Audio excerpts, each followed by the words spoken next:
when the Muslim Brotherhood was formed in Egypt, there was also a sisterhood, like the Women's Brotherhood, the Sisters of Islam. And one of the leaders was known as Hajj Ghazali, Zainab Hajj Ghazali. But part of the thrust was something like Andreas was saying.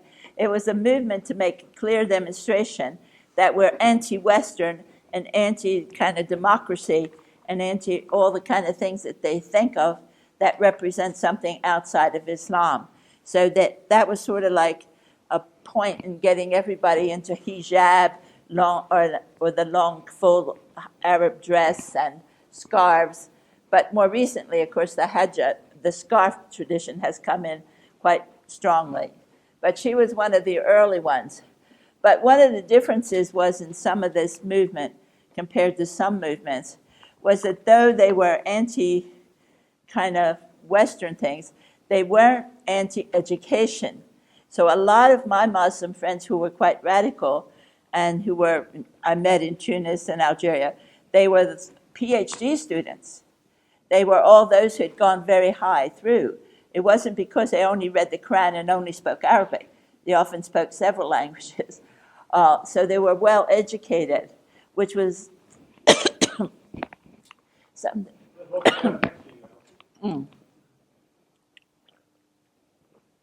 That was a part that sometimes, I think quite often, looking on and seeing everybody in burqas and all, the Western opinion often felt these people are backward, or because they didn't do other things that Western people thought you would do, they weren't seen as being qualified people. It was their reputation that came across in a different kind of way.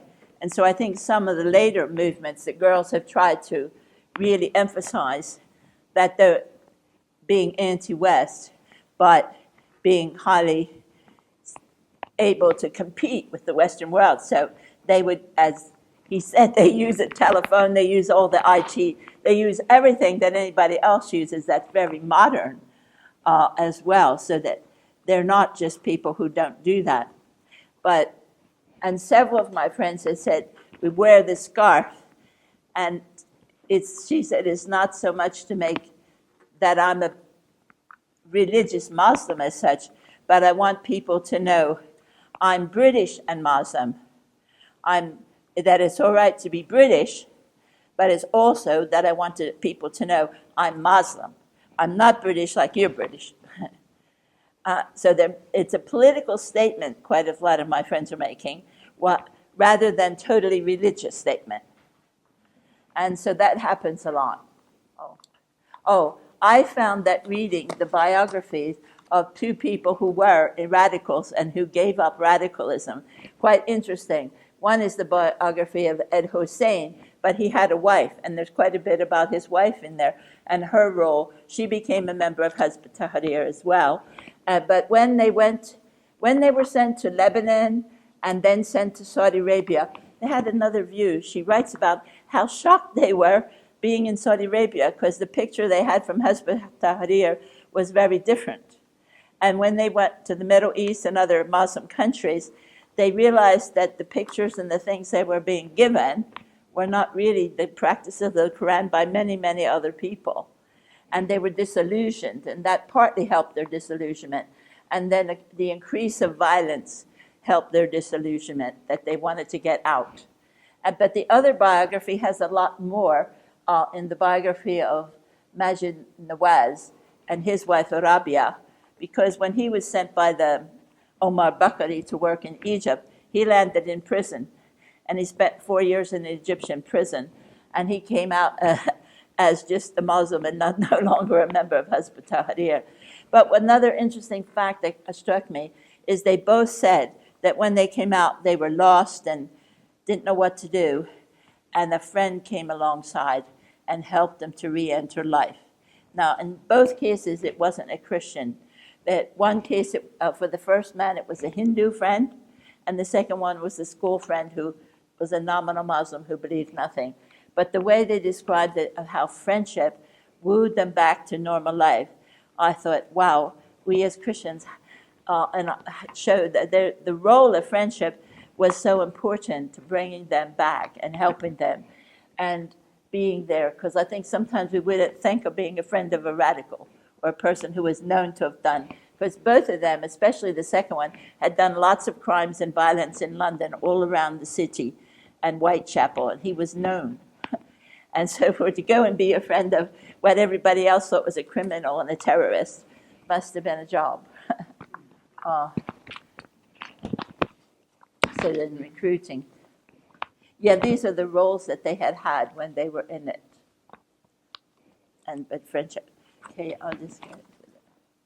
And the theological basis, yes, I think we could spend a lot of time, and I know lots of you have done that before, is the verses on jihad, and there are many, many, and especially the sort of 9, you can go through on and on and on about why God has told them to kill others and slay people and so forth.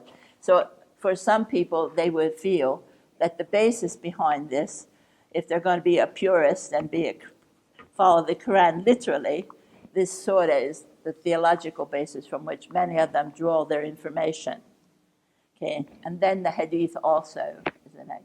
Yeah, the hadith that talks about a martyr does not suffer when he is slain any more than you suffer from being bit by an ant. That sounds really extreme, and that's from a very early al-Timhadiri in the Middle Ages. Yeah. So, and Bukhari cites that in one of his books. So the idea, I think, especially among Shia, you have sort of loads of people very fascinated or something by this martyr idea, that it's a great role to be a martyr. Okay, and that, and you can pass that one. These are books that I had read. Sorry, it's in the middle. It should be at the end. Sorry. Okay. Mothers. I have a Afghani friend, and she has her neighbor. My Afghani friend is totally against all of this, but her neighbor sent their son. In his case, he went to Palestine. He went to Israel and blew himself up. And it was in all our papers in London when he blew himself up. And she gave parties to which my Afghan friend got invited so that she could be at the Shahada party of the witness of her son had gone to heaven. So it wasn't a funeral. She had a party to tell you her son was in heaven after he blew himself up, and I don't know how many other people. And he was, I think, 11 years old. But what shocked Story is she said, I can't believe it, because she said, I couldn't send my son to do anything like that, my child. And she said, and she rebuked Story and said, oh, you haven't given your children to God. You love your children more than God, Allah, and so you didn't send them. And so Story said for weeks the woman didn't speak to her because she didn't believe in suicide of her own children. But I found it because it seemed to me unnatural that a mother would want her child to die in such a horrible way. Something about it seemed to me she must have, how you psych yourself up to be a suicide bomber is strange as well. But then the mother also to be, and of course the mother, and then Story was explaining how many people. Now Story thought you could take 11 people with you to heaven. So then Story said to me that this dear woman doesn't think very clearly because she has 9 children and a husband and her sister and brother. She said, which ones do you think God took to heaven when he's only going to take 11 for one bomb? So it was really, the whole thing was gruesome and horrible to think that women are. But then later I was talking to another person, and she told me that at one of the mosques, it was not the mosque near where I live, but another mosque in the East End over in Bethel Green or something, there was some talks given to the ladies in the ladies' room to help ladies want to do this. And I had not heard that happened anywhere else. But Story said that this woman had been to these talks and that it had been impressed upon them to give their children. But then later I asked an Iranian who told me that during the war, but it was a long time ago now, there was a war between Iran and Iraq, and there was a time when I think Khomeini was still alive, I'm not sure, that they persuaded the women to send all these boys, 9, 10, and 11, out in front of the tanks of Saddam, and they were all killed, hundreds of them. They cleaned the minefields, that was it. And they persuaded the women to send children. So because I think that I don't like to believe that a normal person would just want to send their kids out to do this, but that there's pressure and psychological and peer pressure. But I think that's, again, because in the community it's very tight. And if you went to this thing and there were several women and they all said yes, how could you say no? Because in this culture we don't say no. And a story told me when that woman belittled her in the house, all the other ladies sitting there were saying, oh, yes, we would do it. And Story was the only one, and she went out of the door and left them. But, of course, then afterwards, Story said, well, I told her maybe she should excuse me because I'm actually a medical doctor and I don't kill people, I heal them. And that they maybe would excuse her. But the women, they were quite angry with her for quite a while because she didn't wish to send her boys. So this is the mothers and the things that happen, which is part of this violence. Okay. But I think also sisters, because there have been a number of sisters arrested in London in the terrorist business, because they were part of helping some of the fellows that did the bombing in the underground and the bombing and various things that happened in London. Their sisters and their cousins that were women were all involved as well. So there was a lot of women involved, although the headlines were the fellows who were blown up. And so the role of different people and the idea of being a martyr, because some of my Iranian friends who are from Shia said that to be a martyr is the highest role you can have. And I think once in a while Christians have had a martyr complex. It's happened in church history a bit. But generally speaking, because if life is sacred, I don't see any role in the Christian belief for martyrs if somebody else has killed us, but a role to see a martyr as a high value is not because we believe life is sacred. So this opens the door of how we talk about the sacredness of life. I think there are many places where Christian can speak because of these topics, that the value of life and talking, and in a sense, it's not confrontational. It doesn't. You don't have to attack Islam or say that the Quran says something wrong about jihad, but just discussion of life and taking life, the value of life, because they're being easily persuaded. Okay, I think this is where we come to the topic. That's really this has been happening. Well, it's happened many, many times over the life of the world and Islam, but is recently a topic of news in the newspapers in Britain. I don't know if it's a topic of news in your countries on the public newspaper, but there were big flash pages in one of the newspapers in London. Please don't send your sons to Syria, encouraging moms, and gave notes and telephone numbers you could call for help and to talk things over with people. And then there was another ad about not to send your daughters. And then I've seen ads in French and Arabic and other things online, and ads to do it and ads against it. So it's happening all over the internet. And so it's brides for the soldiers, brides for the jihad. People, I find it very. So that the people who are fighting in Syria, or like the Taliban fighters in Iran, in Afghanistan, or other fighters, that girls would go to be wives to them temporarily in order to be to them. And it's interesting that they're not using the formal word that was often used, muta marriage. They are using sex jihad, and they're using nikah jihad in the Arabic. And so young women are being encouraged to go. Not legally. it operates similar to what Muta was. And actually, Muta used to be only in Shia in a sense. And Sunnis always said it never existed. But there was something called Arif marriage and a few other names that happened in Sunni. But like I had a student in the UK in one of my English classes, and he had an Iranian wife, and I thought she was his wife, and then he said, "Oh, she's only his wife for this year." Then I understood that she's a Muta wife, and in that case they used to sign a contract. She's his wife for this year, and at the end of the year she leaves, and they don't expect any compensation. He should feed her, clothe her for the year, and she should offer him anything he wanted from her. And technically, they always say there's never any children, but of course we all know that that's never what happens. Often, there are often children that come out of all these bad arrangements, and so that creates lots of the conflicts and problems when the person would go home.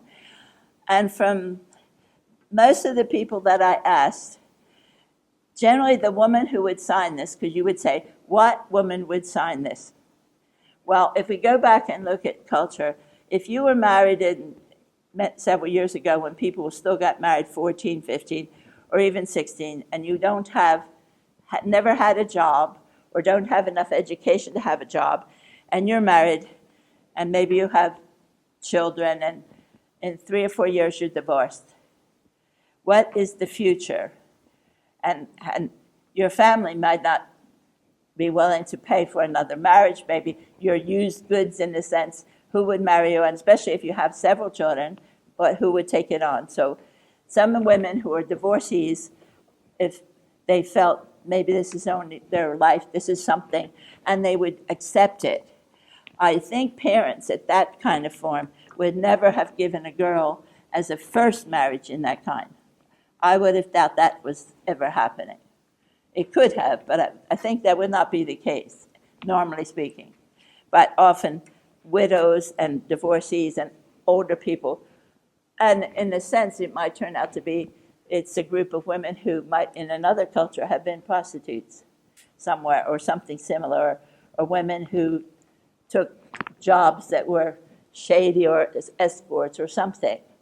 But this is different, because what has happened is because of war and because of jihad, you know, when it said they're promised virgins or eternal virgins afterwards if they die, they have asked for virgins as the wives to go, which I found, I guess that they thought, well, they'd have a virgin before and they'll have all these virgins in heaven. But they have asked for virgin girls. That's what they have asked for. Girls who know nothing. And some of the girls that have come back you can online, everything I looked at, most of it's in Arabic. Perhaps you can find it in English or Dutch, the stories and the testimony of the girl that went back to Tunis. She was pregnant and she was in very bad shape. And another woman was a Syrian woman who put her testimony up about it. She was the co-wife of another man in Syria, and he suggested that he sell her to the soldiers who came to their town. And she said that she thought it was wicked and she shouldn't do it, but her husband made her do it.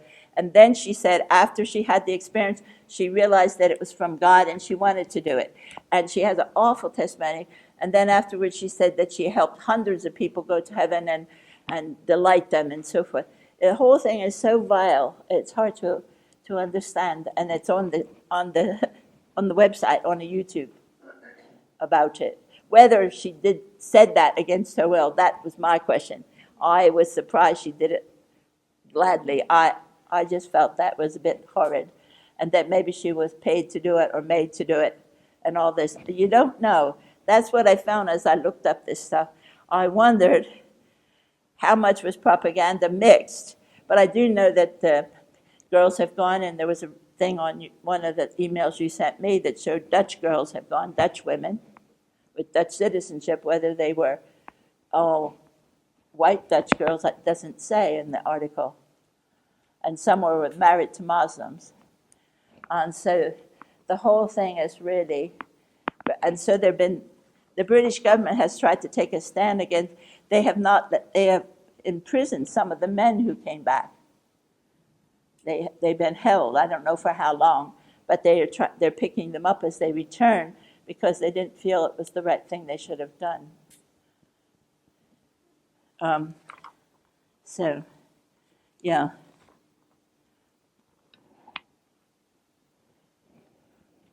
So, maybe we'll take, if you have serious questions afterwards, but the Moroccan ones.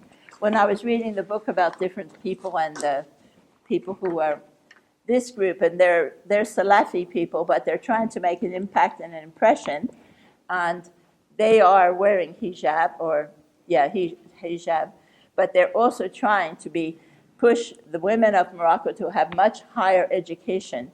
And the article kept using this emerging self that they were trying to create. It almost sounded like they're trying to have an Islamic feminist movement, but somehow bring in their feminist movement with a Quranic framework so it'll be acceptable. It won't be thought as West or thought as somebody else's. And to mobilize women for social reform, still things that are needed. And of course, there's an over-preoccupation with religious practices. So a lot of the education and a lot of the other things they're teaching them in the mosque. Maybe not the mosque proper, but all the mosques today are purpose-built with it. Like your purpose-built church has education rooms in this room and a medical room, all sorts of things. So they're using that framework of the Quran and the mosque to teach women and to bring them into being better in their religious education, but also in their social education and so forth, to empower them. There's this feeling of being empowered.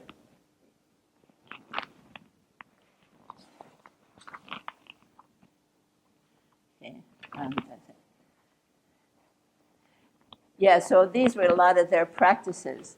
And again, that came up, what's come up so many times, although we saw it a few times, maybe it was you, Bert, on the first day, the constant thing that's driving some of this is an identity.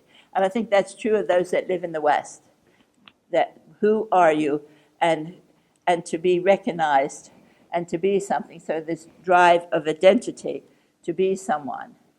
And so and the thing is, there has been debates, can you have such a thing as a British Muslim, a Dutch Muslim?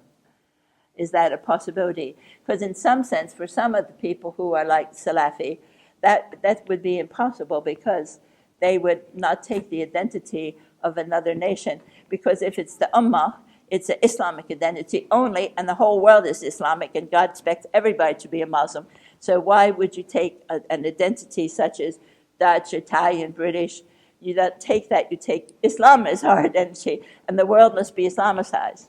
So you have that, they within themselves have this debate as to whether that's possible and how that awareness can be grown in a way. And I think it's the authenticity. And you can understand when they're born in a different culture, and parents are one thing, and who are you? And so forth, and how they find that identity. And then I think also the thing about them being very disciplined and keeping legalism. To me, it's become very legalistic when you look at it, as you see everything must be kept, everything must be done, like over-the-top legalism, and so forth. But on the other hand, when you talk about, as Andrews was saying, you ask a question, they always have this thing, we're doing what Muhammad did, or we're doing what the first Khalifa did. But in some sense, there's a real clash here, because we don't actually know or have historical records. What did the first Khalifa do? And where is the record of the first Khalifa's government and its structure, and its social structures, and its women, and its people? And in a way, what they're creating is a new Islam, or their version of Islam. They're trying to create an Islam that they consider purer than the one they were given, or the one they're seeing happening. And so, in a sense, their creation doesn't have a pre-existence. But I think it's quite hard to try to push for that to get, when I ask them about where's all the ideas and where they got their ideas from, sometimes they tell me about Ibn Wahab and Ibn Taymiyyah, but I said, he wasn't there when Muhammad was born. Who are you talking about? Tell me about the records of when Muhammad's, and of course they quote you then the hadith, that Muhammad's wives acted like this, and Muhammad's children acted like this. But even that, if you take the records of when the hadith was written, we're still not in the time that Muhammad was on earth. And so again, it's trying to get to what is emerging is something, in a sense, unique to now. And then I think what we can do, these are the kind of practices that they're pushing, what I was saying, that they're pushing the reading of the Quran, they're pushing the prayers. And I was interested in several of the things I read, how they were pushing fasting. They were fasting every week for one day she'd fast. And one other person said that she always fasts 1 week every month, beside the fast of Ramadan. And that, I hadn't met many people doing that. That's a rather new, very rigid one. Again, you see, keeping all this. And of course, the clothes, we're consciously aware that they're changing and wearing the clothes and being more modest and going to the mosque. And you can see in the West that nearly all the mosques in the West have rooms for women. That's not true in all the other countries.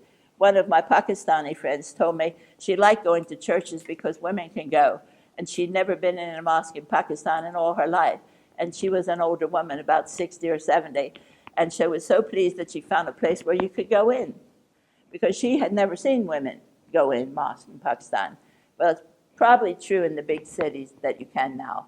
But even in Morocco, the women didn't go in the small towns. But it is possible in the cities usually. So they're making room. And of course, we're finding lots of debates and lots of discussions and teaching. And to me, those are where it opens chances for us to meet and to learn and to talk to them. These are the kind of areas. And the social reforms, yes, they're working. And of course, some of the reforms that they're doing, we're happy about that they should do these reforms and help women and children have things that haven't happened and more medical help and so forth. And the role of Islam in teaching.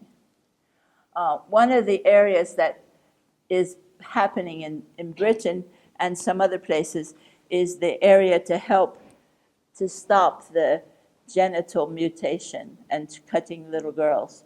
It's become a big thing in the papers. Almost every day I've been taking articles out that the government is trying to get people to, and doctors and nurses and schools, to be aware of circumcising the girls.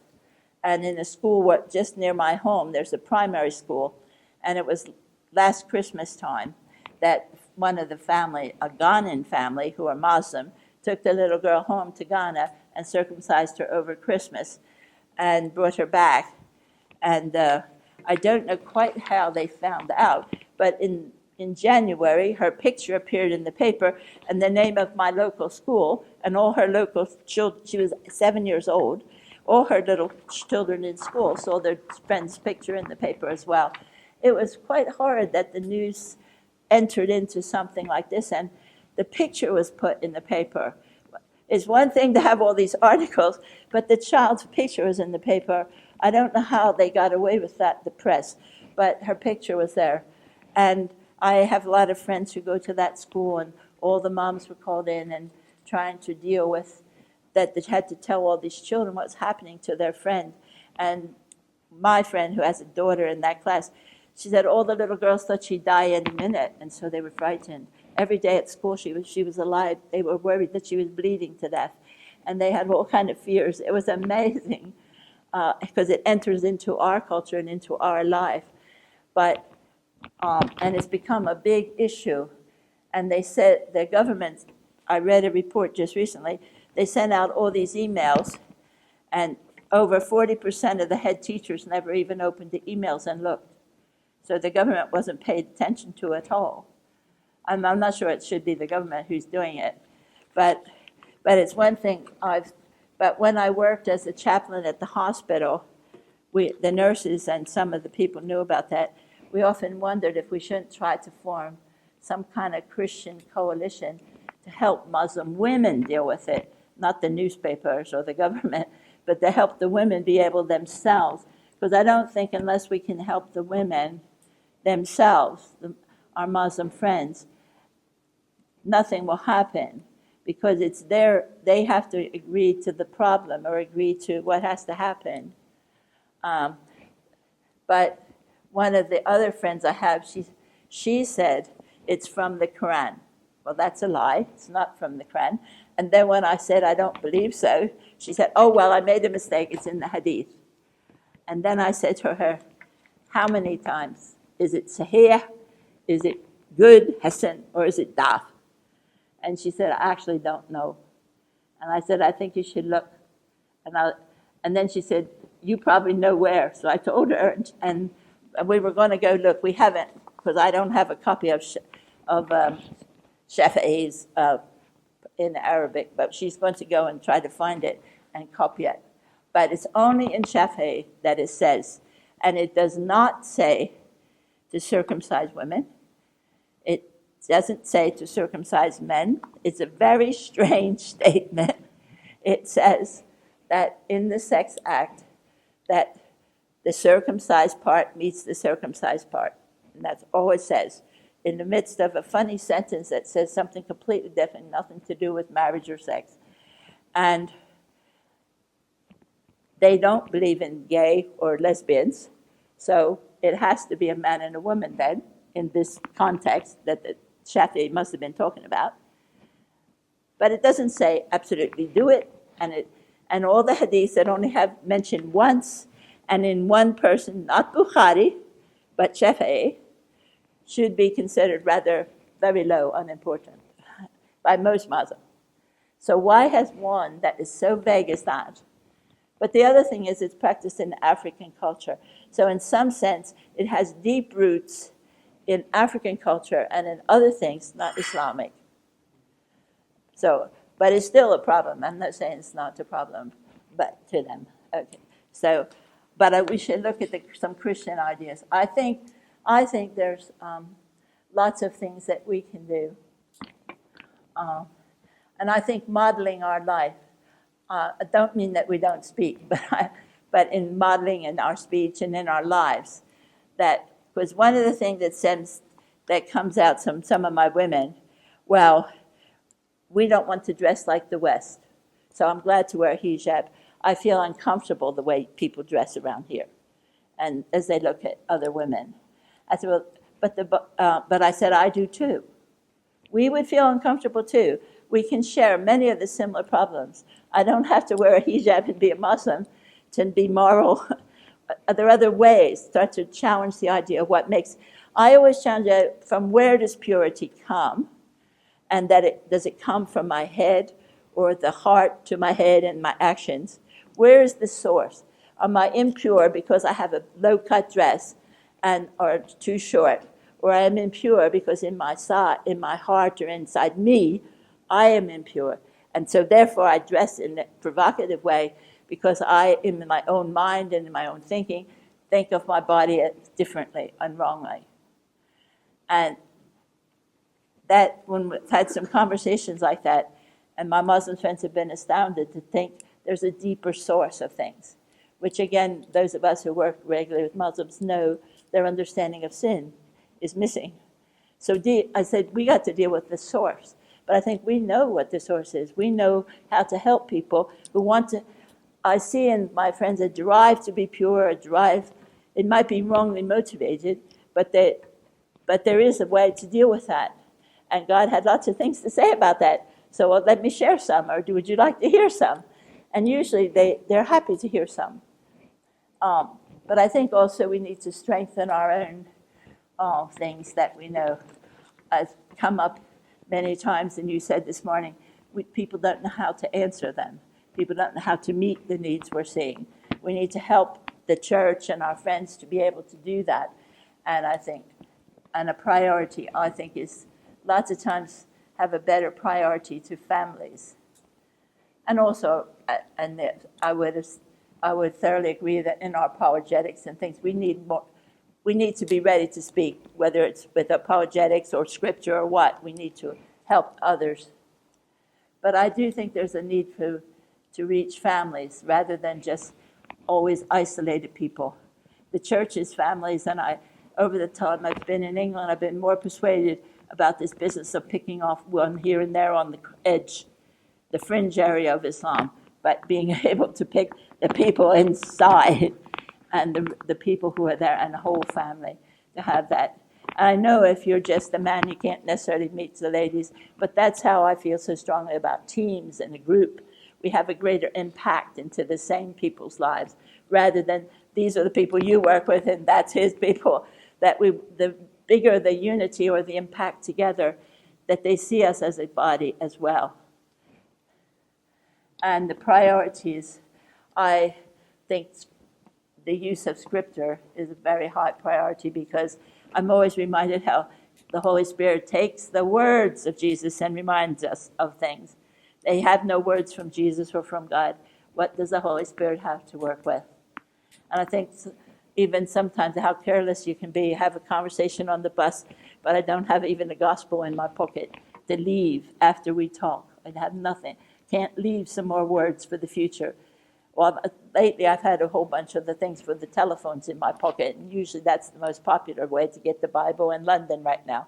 You can give them a Persian Bible or Arabic Bible or Urdu Bible for the telephone or their iPad, for their smartphones. So they usually take them because they always like having lots of things on their phone. And I saw another chap who I didn't know on the phone showing somebody else where he had a Bible on his phone to another Muslim, two Muslims showing each other. And the other one said, oh, I have one too, but it's not Persian. And I forgot whether he had Turkish. He couldn't speak Turkish, but he had one. But the idea of technical things and that, but it's still the scripture that she gave them.